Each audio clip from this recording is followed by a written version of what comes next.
New file में एक file बनाई है और इसको सबसे पहले हम लोगों ने सेव करना। हम चूँकि लोकल सर्वर पे काम कर रहे हैं और हमारा पूरा प्रोजेक्ट जो है वो लोकल सर्वर पे है, तो लोकल सर्वर पे आप काम करते हुए या जब आप इसका बैकएंड बना रहे होते हैं ना, तो आप जिस भी लैंग्वेज के अंदर बैकएंड वगैरह कर रहे होते हैं उस लैंग्वेज की हम यहाँ पे एक्सटेंशन लगाते हैं।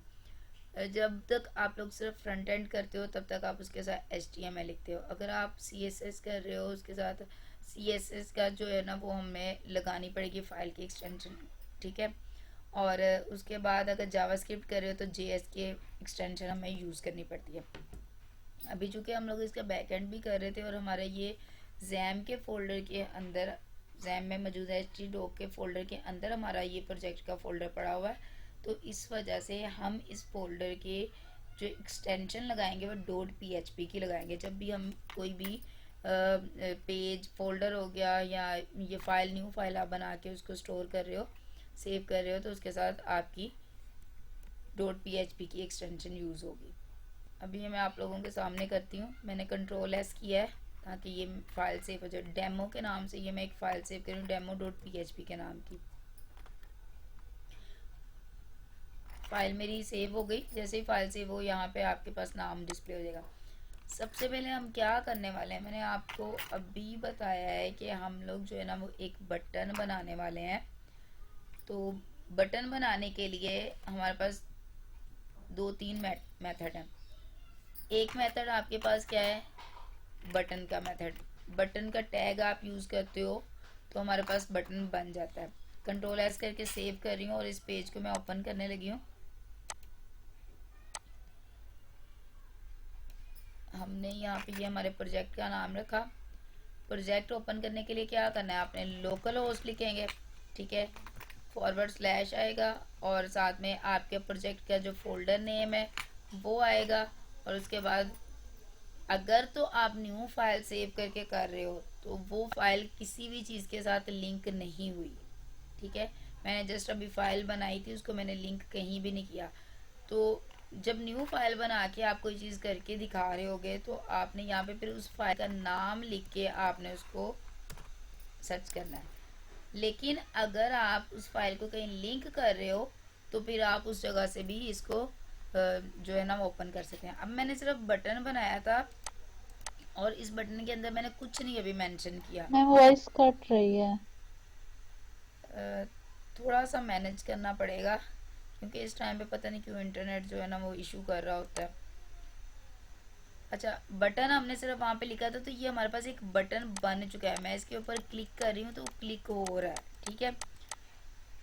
अब इस बटन के अंदर हम जो भी नाम लिखेंगे, जैसे मैं सर्च का बटन लिख देती हूँ, ठीक है, वो वहाँ पे आपको डिस्प्ले होगा। ये प्रॉपर डिस्प्ले हो गया।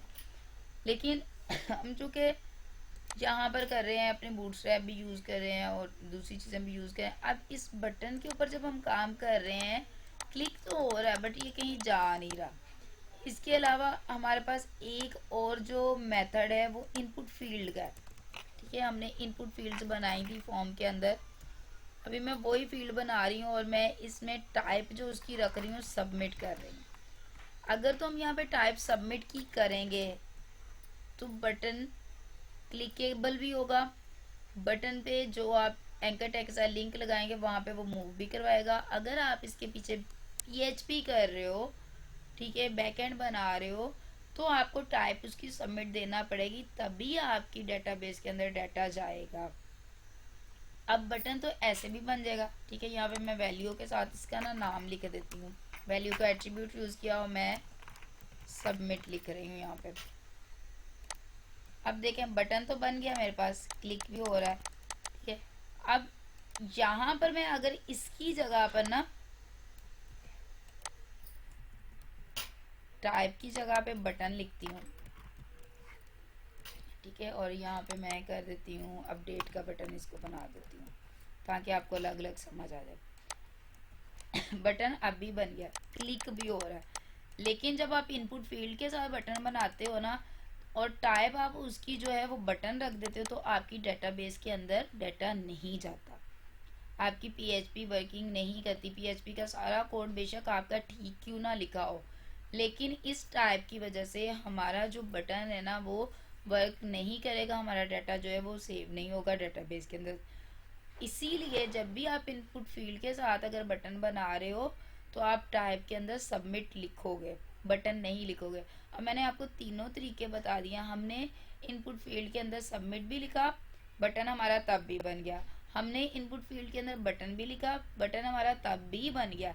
लेकिन जो सेकंड ऑप्शन है वो पीएचपी के साथ जो है वो वर्क नहीं करेगी। ये चीज़ समझ आ गई?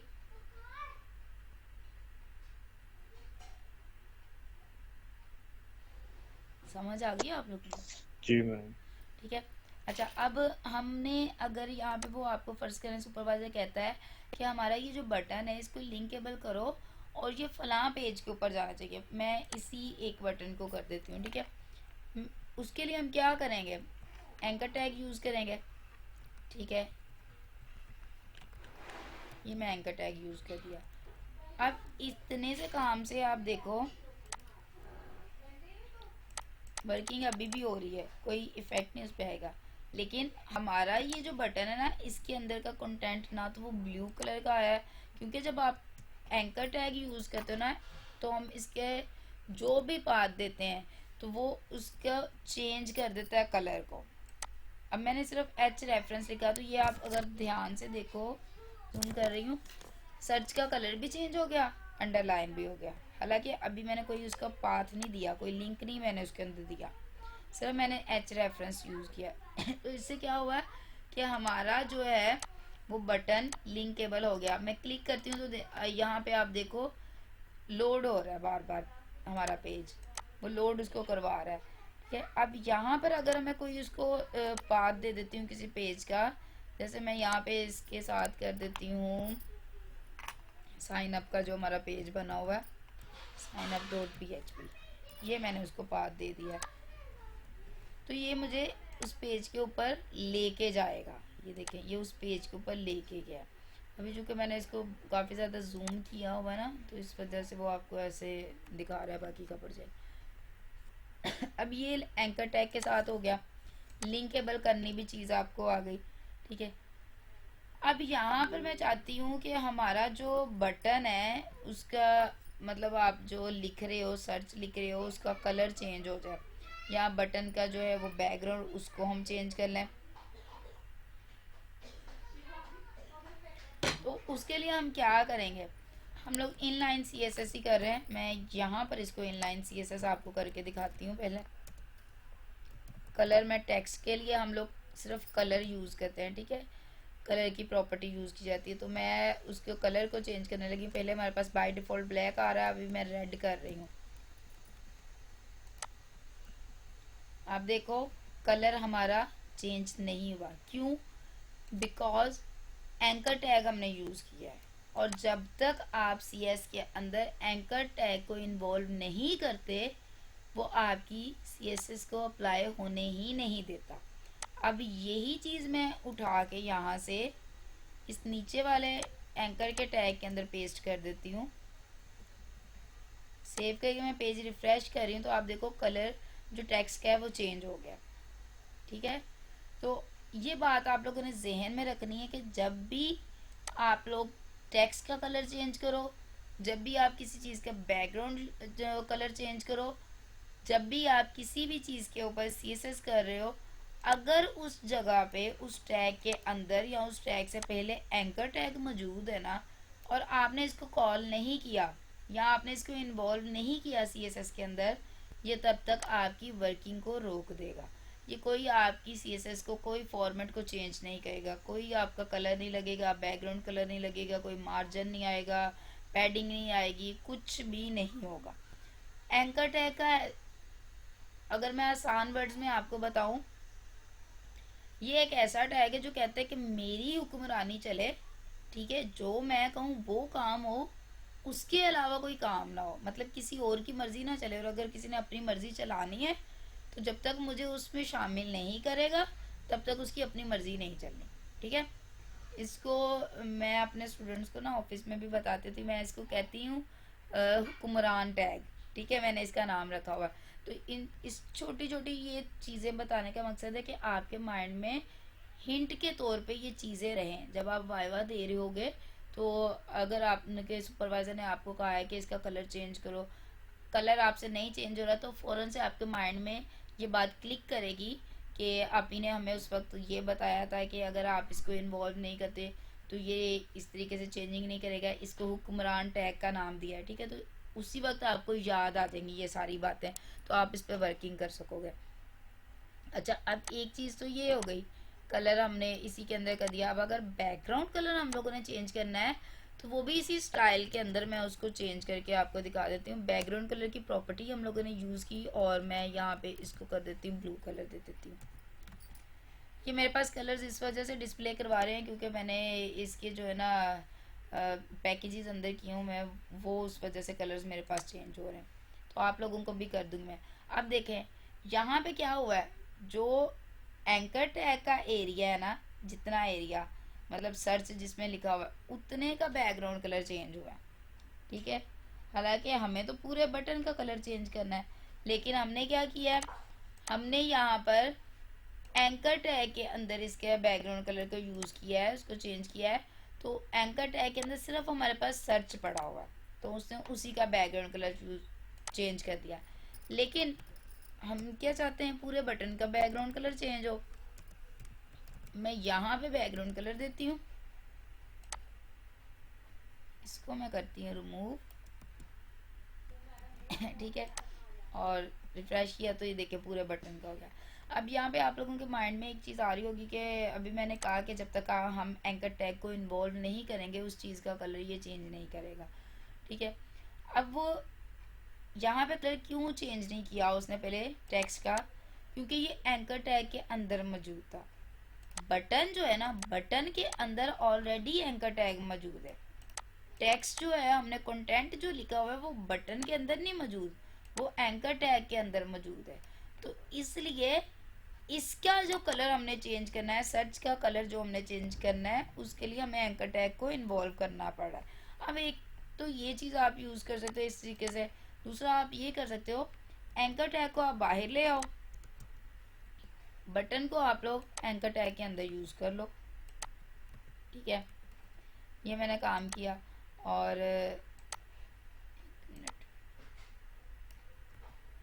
यहाँ पे ये मैंने काम कर दिया, ठीक है। अब देखें जो टेक्स्ट है उसका कलर ख़त्म हो गया, ब्लैक कलर वापस आ गया, क्योंकि एंकर टैग हमारा ऑलरेडी बाहर है और उसके अंदर जो हमने CSS कलर की थी वो सिर्फ एंकर टैग के अंदर मौजूद है। अब क्या है, जो सर्च हमने लिखा हुआ है, टेक्स्ट फॉर्म जो हमने लिखी हुई है वो हमारे बटन के टैग के अंदर आ गई है। तो बटन के टैग के अंदर में आने की वजह से हमने एंकर टैग को नहीं यूज़ करना, हमने बटन को यूज़ करना है। वो इसलिए क्योंकि ऑलरेडी बटन हमारा एंकर टैग के अंदर ही है। बाय डिफ़ॉल्ट एंकर टैग जो है वो बटन के साथ लिंक हो रहा है और वो कलर उसका चेंज कर देगा। तो हम जो इसको जो है ना वो यहाँ पर रख देते हैं। अब देखिए इसका कलर चेंज हो गया, ठीक है। कॉन्सेप्ट क्लियर हो गया ये।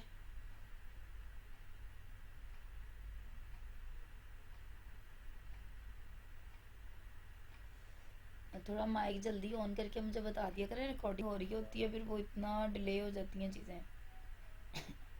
निशा आपको समझ आई है? जी जी मैम समझ आई है। काइंडली माइक ऑन कर लिया करो। आप लोगों से पूछ रही हूँ, सिर्फ आप 2 पर्सन ही अभी यहाँ पे मौजूद हो इस क्लास में, तो आप दोनों ने जवाब देना। अच्छा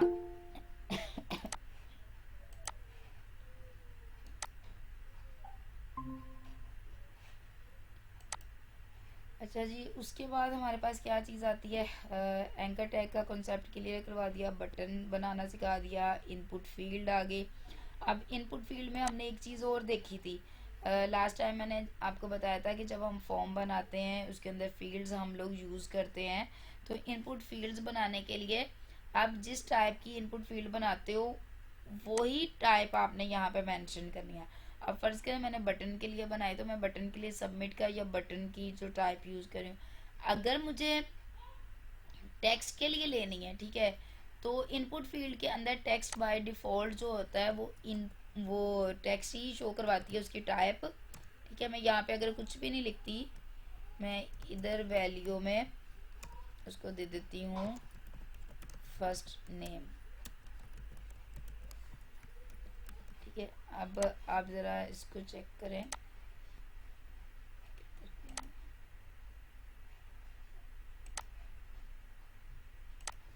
ये अच्छा अब ये देखिए फर्स्ट नेम आ रहा है हमारे पास। मैंने यहाँ पे टाइप में कुछ नहीं दिया, खाली है। तो बाय डिफ़ॉल्ट जो हमारी टाइप होती है वो टेक्स्ट होती है। ठीक है, अब जो भी आप इनपुट फील्ड बना रहे हो, ईमेल, पासवर्ड, टेक्स्ट के लिए फर्स्ट नेम होगी, लास्ट नेम होगे, आप इस टाइप के अंदर वो ही दोगे। नंबर के लिए कर रहे हो आप नंबर दोगे, डेट के लिए आप यूज़ कर रहे हो आप डेट इसके अंदर दोगे, कैलेंडर बना रहे हो आप डेट दोगे, सिर्फ मंथ का कैलेंडर बना रहे हो आप मंथ दोगे, ईयर का कैलेंडर बना रहे हो ईयर दोगे।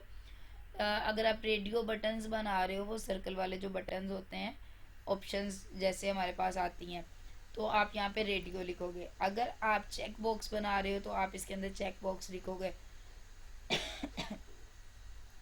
ये सारी चीज़ें आपको इसके अंदर लिखोगे तो ही वो इनपुट फील्ड आपको मिलेगी। जैसे फ़र्ज करें मैं यहाँ पे इस इनपुट फील्ड के अंदर डेट मेंशन कर देती हूँ। ये देखिए मेरे पास कैलेंडर बना हुआ आ गया पूरा। ठीक है, अगर मैं यहाँ पे इस डेट की जगह पे जस्ट मैं उसको देती हूँ मंथ, तो ये देखिए ये मेरे पास सिर्फ मंथ आ रहे हैं। ठीक है, अगर मैं यहाँ पे उसको देती हूँ नंबर, ये मेरे पास नंबरिंग आ गई। या खुद बहुत मैं यहाँ पे क्लिक कर रही हूँ, वो नंबर बढ़ रहे हैं। अगर आपको सुपरवाइजर कहते हैं रेडियो बटन बना के दिखाओ, आप सिर्फ रेडियो लगा दोगे यहाँ पे, ये आपका रेडियो बटन बन गया। ठीक है, इसी तरीके से चेक बॉक्स बनेगा।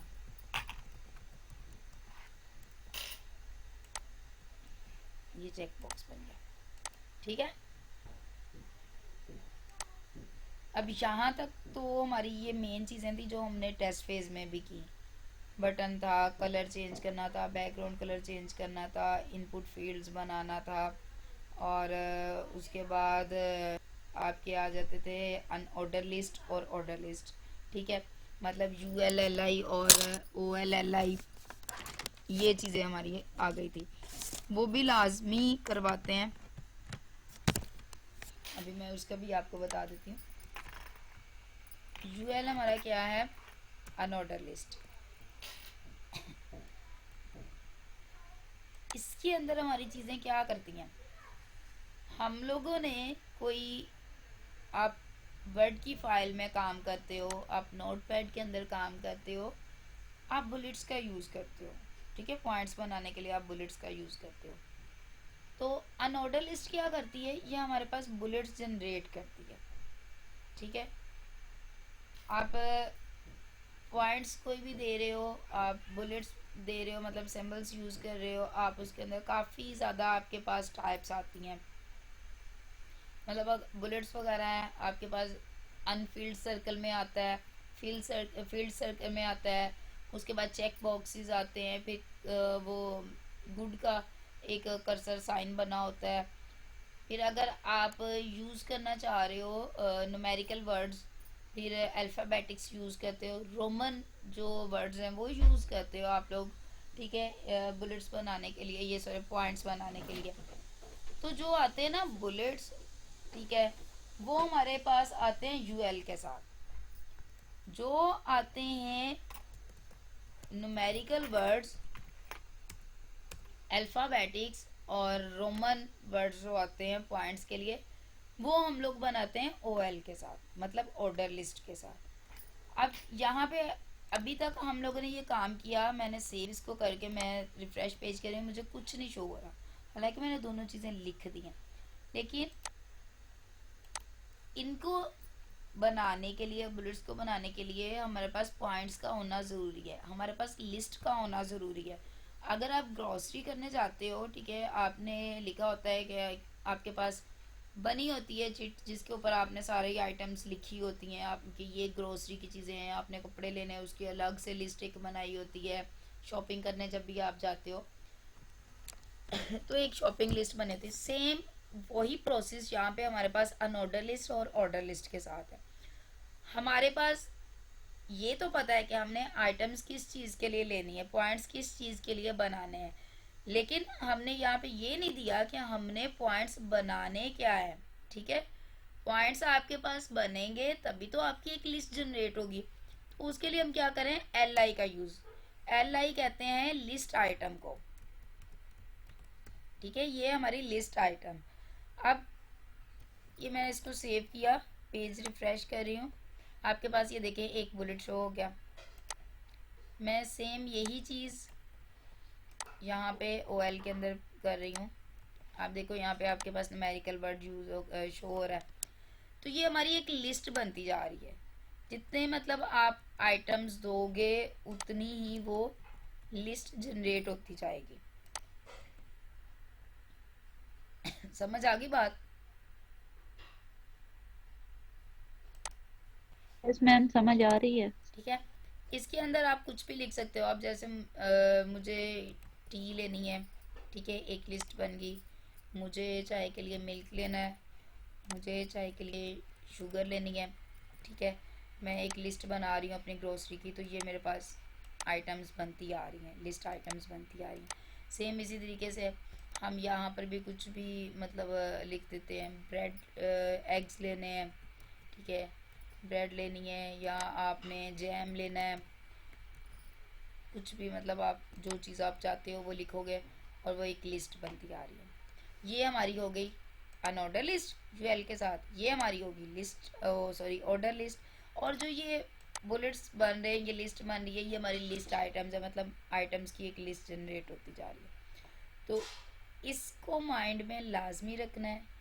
इसके रिलेटेड क्वेश्चन लाजमी होता है, वो आपसे कह भी देते हैं कि लिस्ट बना के दिखाएं, अनऑर्डर लिस्ट बना के दिखाएं, या आप जो है वो ऑर्डर लिस्ट बना के दिखाएं। या वो आपसे पूछ सकते हैं कि यू एल क्या है, ओ एल क्या है, एल आई क्या है। तो इनके नाम भी जहन में आप लोगों ने बिठाने हैं और ये किस तरीके से बनते हैं वो भी आपने जहन में रखना है। तो ये मैंने सारी चीज़ें इन दोनों की मैंने कॉन्सेप्ट क्लियर कर दिया। इससे ज़्यादा डिटेल में वो इसमें नहीं जाते कि इसकी टाइप्स चेंज करके दो या कुछ भी ऐसा। तो उस चीज़ को नहीं आपने सोच रहा, हमने सिर्फ इतना इसका काम करके दे देना। अच्छा, उसके बाद हमारे पास क्या चीज़ आती है,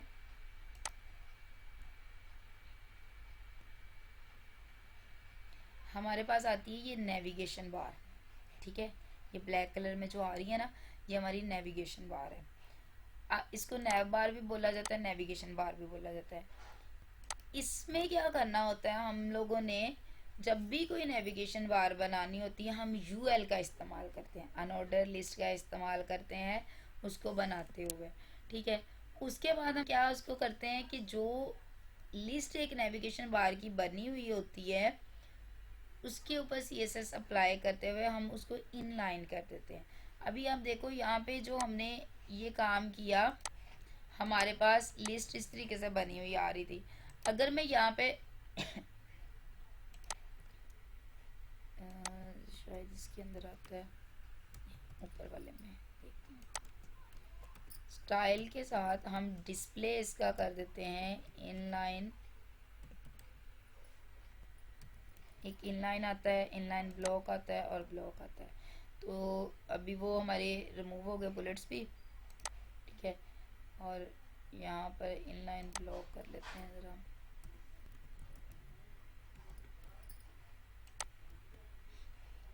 ठीक है, ये ऊपर आ गई इनलाइन ब्लॉक, और मेरे ख्याल में ये जाना है इधर।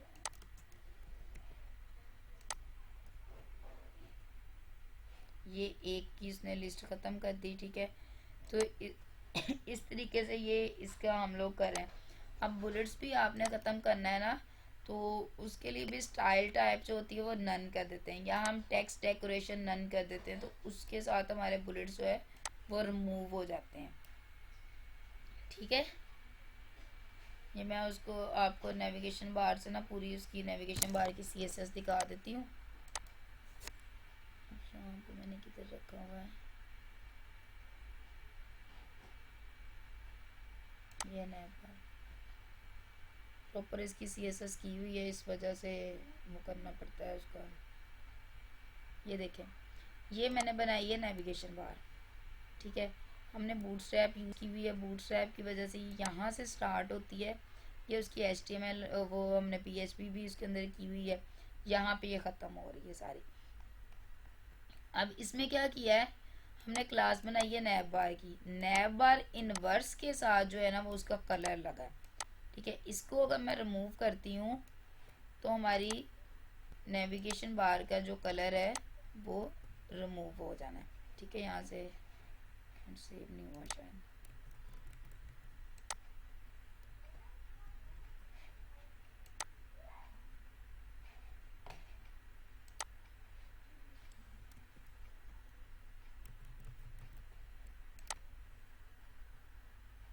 जो CSS में ना एक प्रॉब्लम है हमारे पास कि अगर आपके पास यहाँ पे CSS अप्लाई नहीं हो रही तो मतलब आपको अपना लैपटॉप रीस्टार्ट करना पड़ जाता है, तभी उसके बाकी की फंक्शनैलिटी जो है ना वो अप्लाई होती है। तो खैर इसको मैं जब दोबारा रिफ़्रेश करूँगी तब इसको भी देख लूँगी। एक कलर ये मैंने लगाया हुआ है बैकग्राउंड कलर नैब बार के ऊपर, तो इस वजह से भी शायद वो नहीं हो रही। इसको भी रिमूव करके ना फिर देखते हैं अभी।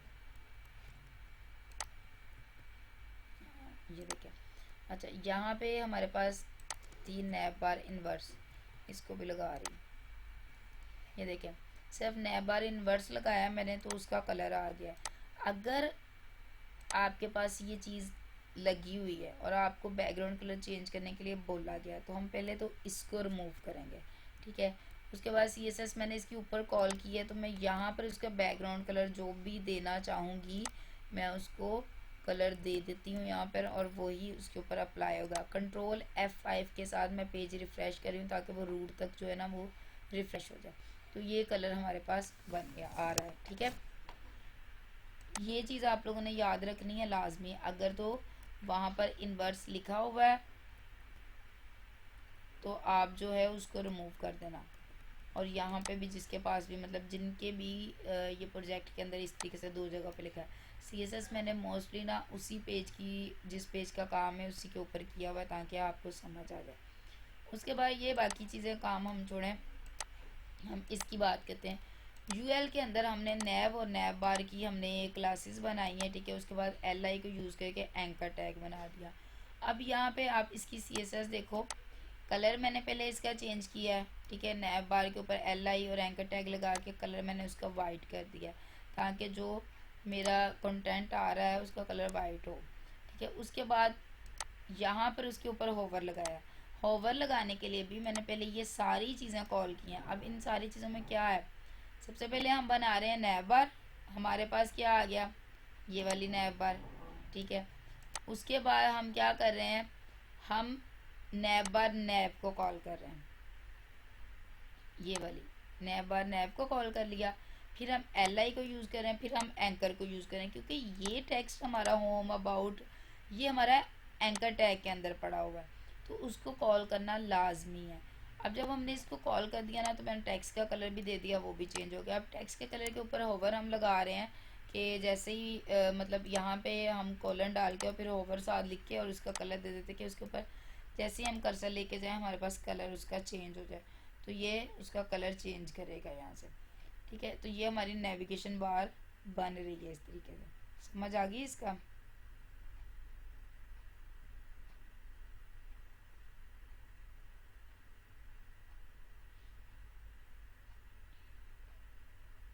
यस मैम, समझ आ रही है। ये मैंने कल चीज़ें पूछनी भी हैं। ठीक है, ये जो मैंने ना प्रैक्टिस करने के लिए जी ये जी। जो चीज़ें बना के मैंने दिखाई हैं ये वाली तो मैंने करवा के देखनी है। और जो ये वाली है ना ये अभी मैं सिर्फ बता रही हूँ, इसमें मैं कलर आप लोगों से मेरे वाले कोड में ही चेंज करवाऊँगी। ठीक है, कैसे करना है आप लोग बोलोगे और मैं साथ साथ करती जाऊँगी। उसके बाद हमारे पास क्या चीज़ आती है, जी रिपीट कर दो। वो मैंने रिकॉर्डिंग आज कर दी हुई एक है, वो दफ़े रिपीट दोबारा आप क्या हो जाना है रिपीट। उसी के अंदर, रिकॉर्डिंग चल रही है। ठीक है, ठीक है। अच्छा जी। प्रोटोटाइप का तो सर ने तो अलग से नोट पैड में कोड लिखवाता है, हाँ जी, तो कोड कोई के अंदर मसला से नहीं तो है। नहीं करवाते थे। सबलाइम में वो करवाएं, या वो अगर आपको नोटपैड के आपने फ़ाइल, अगर तो सिर्फ वो HTML का काम कह रहे हैं तो आपने नोटपैड के जो भी फाइल का नाम दोगे आपने उसको .html के अंदर सेव करना है। अगर वो आपसे कहते हैं कि हमने इसके ऊपर PHP की वर्किंग भी करनी है तो आपने क्या करना है, उसको .php का नाम देके फिर जहाँ पे आपका जैम का फोल्डर पड़ा है, जैम के अंदर htdoc का फोल्डर पड़ा है, वहाँ पे वो फाइल आपने रखनी है, ठीक है। और फिर वो लोकल होस्ट के साथ सर्च करोगे आप। हम यहाँ पर भी देखें, मैं आप अभी HTML के साथ आपको यही काम मैं ना करके दिखा देती हूँ अभी इसी के ऊपर, demo.html में कर देती हूँ इसका नाम, ठीक है। अब बटन हम बना रहे हैं,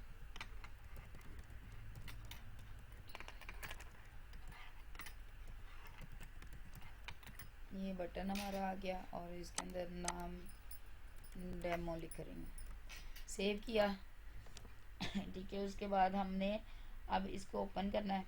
अब मेरे पास ये सेव किधर हुआ, मैं पहले वो तो देख लूँ।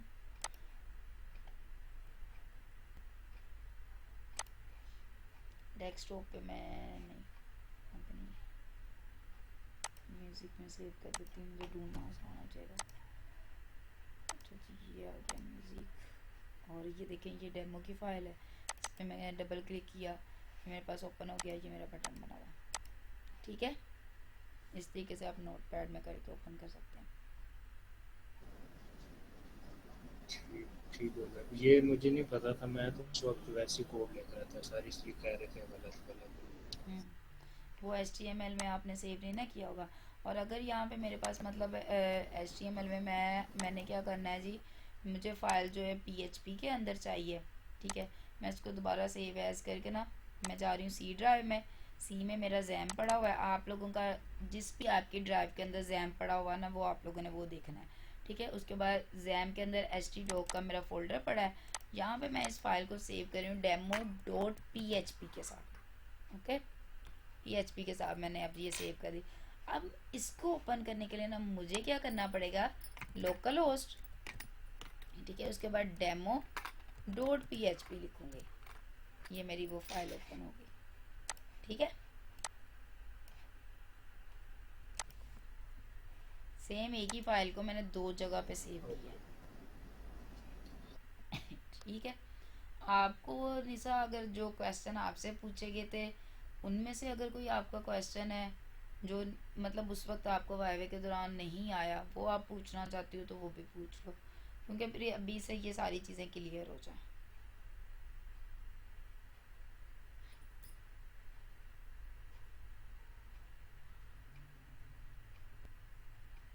नहीं, मेरे वाइवे में हो गया था, थोड़ा सा डेटाबेस वाले में उधर प्रॉब्लम हुई थी कि उन्होंने कॉलम्स और रो के बारे में पूछा था, कॉलम्स कितने हैं और किस तरह से। अच्छा जी, डेटाबेस का मेरे ख्याल में हम लोग कल शुरू कर लें, क्योंकि उसकी क्यूरीज भी करनी है, तो जी जी, सही, वो फिर वैसे हम सर कल, ने कहा था कि बस सही है। हाँ, तो वो फिर कल हम उसका शुरू करेंगे। डेटाबेस पहले क्रिएट करना सिखाऊंगी, उसके बाद फिर हम लोग जो है ना वो क्यूरीज को देखेंगे, एक फॉर्म बनाएंगे हम लोग जिसमें HTML के साथ और वो उसके साथ PHP के अंदर फाइल बना ठीक के हम फॉर्म बना के और फिर उसका बैकएंड करेंगे साथ साथ, तो उसी में फिर डेटाबेस का क्वेश्चन भी क्लियर हो जाएगा। ठीक है। मैंने एक और सर ने पूछा था कोड के, कोड लिखें HTML में डायरेक्ट वर्चुअल यूनिवर्सिटी की वेबसाइट पे ना, वर्चुअल उसको अगर यूनिवर्सिटी की हम लिख वेबसाइट लें तो ओपन हो, आगे चलेगा। जी तो वो मैंने अभी आपको यहाँ पर काम करके दिखाया डेमो में, जो हमने ये लिंकेबल बटन बनाए हैं, ठीक है। ये वाला साइन अप का पेज मैंने करके दिखाया ना, तो आप क्या करोगे, आपको लिंक अगर मतलब नहीं पता साइट का, पूरी वेबसाइट का जो भी वो है लिंक, आप उनकी वेबसाइट पे जाओ वर्चुअल यूनिवर्सिटी की,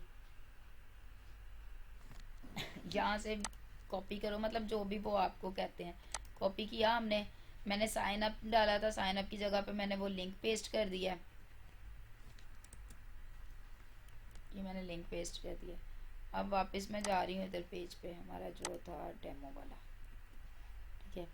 सर्च के ऊपर हमने किया था, ये मैंने सर्च के बटन पे क्लिक किया पेज रिफ्रेश करके, और ये मेरे पास जो है वो वेबसाइट ओपन कर देगा।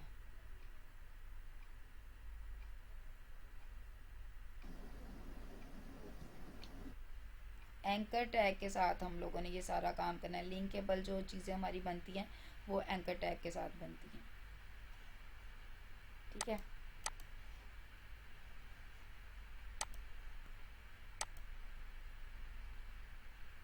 क्लियर हो गई।